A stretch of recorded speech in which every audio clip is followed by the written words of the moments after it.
Michael, that'll be a pleasing one to look back and analyse last night. Yeah, look, the game with Ross County comes very thick and fast, so we'll just focus on that now. But it was pleasing. It's probably been coming, to be honest, in terms of the performance. At different moments of the games, we've played well in every one. I thought that was the most complete performance so far. At a really difficult away ground, I've had some bad days there, being involved with Rangers, so I was delighted. I thought it was going to be a tricky game, but we played ever so well, I thought. Is that the type of performance you can sort of point to and say to the players, no, you've set the bar now, that's what you want to see going forward? Yeah, listen, each game's different and we have different problems to solve. You know, at home to St Johnstone it was more a possession-based game and you're beating a team that's maybe putting quite a few behind the ball. Yesterday Hearts tried to go for us and we actually, most of our good play come off of our pressing and regaining, so it was completely different. To say that we can use that performance every game, it's not true, because you know, in another game maybe teams will sit off us and maybe not try to be as expansive. I thought Hearts' style and our style sort of clashed, and we obviously were stronger on the night. How pleasing is it as a manager to have the options you now have available to you and be able to turn to the bench and have a lot of strength on there as well when you haven't had that in previous weeks? Yes, listen, I'm delighted. I'm really happy with the two boys that we brought into the club, but also just the return of players from injury and a little bit of sort of familiarity with the style. You're seeing it come out more and more in every game. It's what I sort of predicted would happen, that if we got players fit, all of a sudden we would look stronger because competition would go up, and it's pleasing, but we've got another game on Saturday and I just want to focus on that now. You're still waiting on clearance for Nicholas to potentially be available for this weekend? Yeah, hopefully that'll come through. I know they've got a backlog. So hopefully a few nagging emails and they'll push that to the front, because obviously after a transfer window there's quite a few players coming in, but he's an exciting one to have. We've got him forever, not just Saturday, so I know that people will be desperate to watch him, but a little bit like Todd, I've got to respect that we've already got a good team and they've got to come in and earn their way to play in it as well, and that's what should happen. In terms of the competitiveness in the squad, that's obviously great to have, but if that gets a bit overcooked, then you can have a few problems with the team spirit. Are you finding that the use of substitutions and the increased number, has that been a help to you? I do like the 5 subs. It gives you as a coach lots of options. Certainly if you're on the bench, you feel like you're closer to getting on, if you like, because the amount you can make. You can also make a bit of a pig's ear of it as well if you're not careful. You can sort of mess a game up. But no, I like it. I think players over the next few years in all clubs are going to be used to maybe playing 70 minutes and coming out, which they don't like. The 3 that I bought off last night weren't exactly over the moon about coming off, but I think it's important that you feed the squad and you show the competitions there. I think competition in training every day, it raises the training level. The level of the games that we have in our 10v10s or whatever we do in training goes up, and ultimately that pushes the performance levels, and that's what I remember us building towards when I was here previously, and it's what I've tried to do soon as coming back in, to add competition. In terms of Todd Cantwell coming on last night, used him at the weekend in a kind of very free-flowing role, but when we've talked to him, he says he can play here, can play there. Have you decided in your mind how to use him, or is it just a part of, he's now part of the squad and it will be game by game? And also, if I could ask, did you have much chance to talk to Raskin about because Tynecastle is traditionally quite a cauldron of a support? Raskin was at the game last night watching, so that was a nice introduction for him to see. I thought it was good that Todd came out. I did something similar with Malik a couple of weeks ago at Kilmarnock. I think some games in Scotland, I think, you know, when you're new to it or you're younger, I think the game will open up as it goes on. I thought Todd come on last night, he looked excellent, but I definitely thought it was the right team that we picked to start. I wanted to play with a lot of speed in the final third. I wanted Ryan Kent to do a very specific job defensively, and I thought it was outstanding. That goes amiss with Ryan. You know, when people talk about goals and assists, they don't see how important he is to the structure of the team, and I thought he was particularly strong last night in the way that he got around the holding midfielder of Hearts. And so with Todd is very similar to Ryan, very similar to Yanis, very similar to Malik, that he's got a lot of hybrid qualities and can play in different areas. We like that type of player.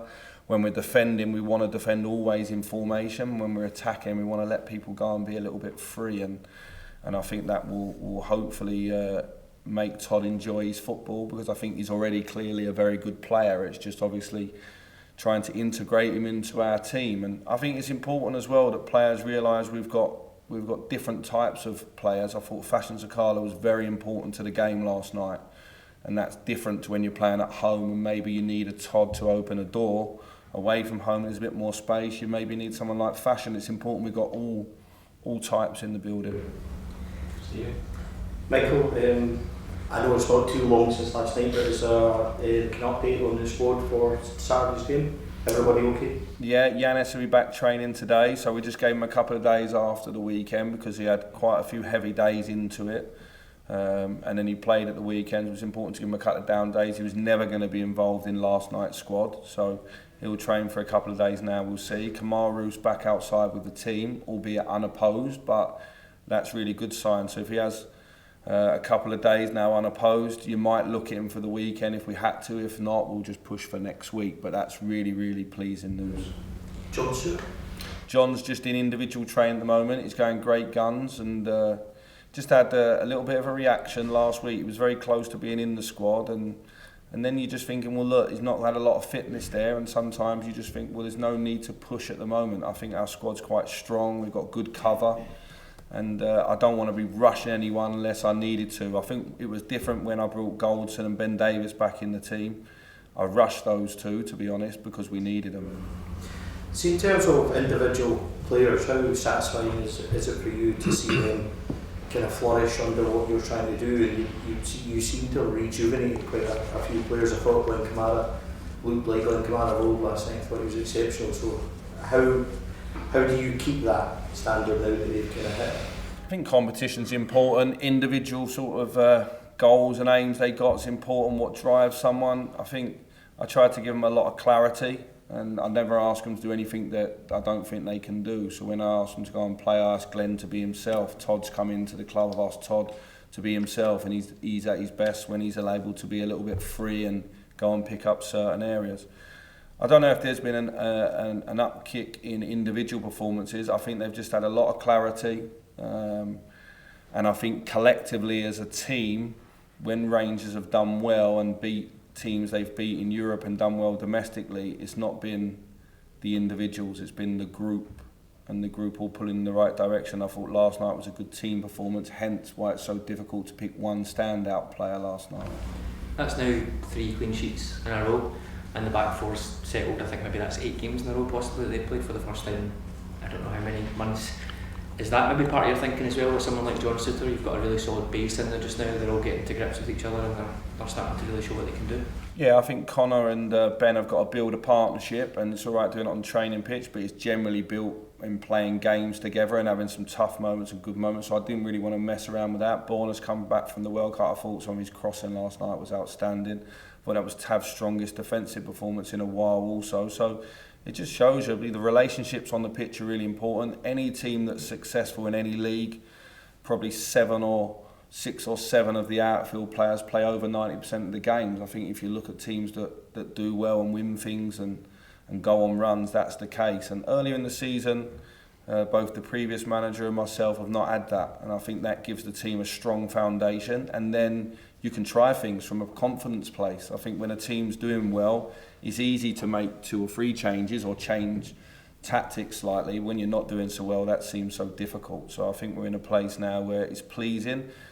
I still think we've got a long way to go, if I'm honest. Just to go back to Fashion, has he maybe not been given enough credit for how flexible he is as a player? We've seen him since you've been in play as a 9, 10, maybe even wide. He scored goals on the left, on the right foot, right foot. I thought last night was sort of what we would expect him to be as a sort of standard, but he's got a lot more strength to go. Is that sort of testament to how maybe you need to give certain players 8-10 games in a row to see what they can do consistently? I think me coming back, certainly Fashion, I was around him when we signed him. He played in a front 2 in Belgium and was very exciting. He played for a team that didn't have a lot of possession, so he was able to run in big spaces. And then he comes and plays for Rangers and the game looks completely different. That's going to take a bit of time. I always think he's very, very dangerous. He's a very, very game effective player. if you want to focus on, does he take part in all the possession? Does he make it a beauty contest? Maybe not, but is he very, very effective running in big spaces? And over the 90-minute game, will he get chances to score or assist? In every game Fashion plays, it's that way. Whenever there's a game where there's spaces, he's very, very effective. So I think in our squad, he's essential. I expect Rabbi Matondo to be very similar as well when he's back and fit. And the first thing you mentioned last night was how pleased you were with the team out of possession. It really felt like Glenn Kamara and John Lundstrom set the tempo there and drove that, the amount of balls they won, etc. Are they now fully fit again? I know that they were carrying some injuries, or are they just being able to be managed, and we're sort of seeing that on the pitch, the uptick from them? We've definitely got our legs back, I think. And that's come through a tough schedule. I think we've got our legs back, and I think our understanding and our cohesion helps that as well. And I was very disappointed with the last 20 minutes against St Johnstone. I changed the shape, and after that I thought we looked dreadful out of possession. So we went back to what we knew today, or last night should I say, and I think we've got our legs back, but I think we've got our collective understanding. I think it's the two things intertwined. Obviously, Michael, form's been excellent since you came in, results as well, yet that gap still sits there. Are you having to manage the players at all? I'm sure their confidence is going up, but there must be some frustration that they're not able to eat into that at all.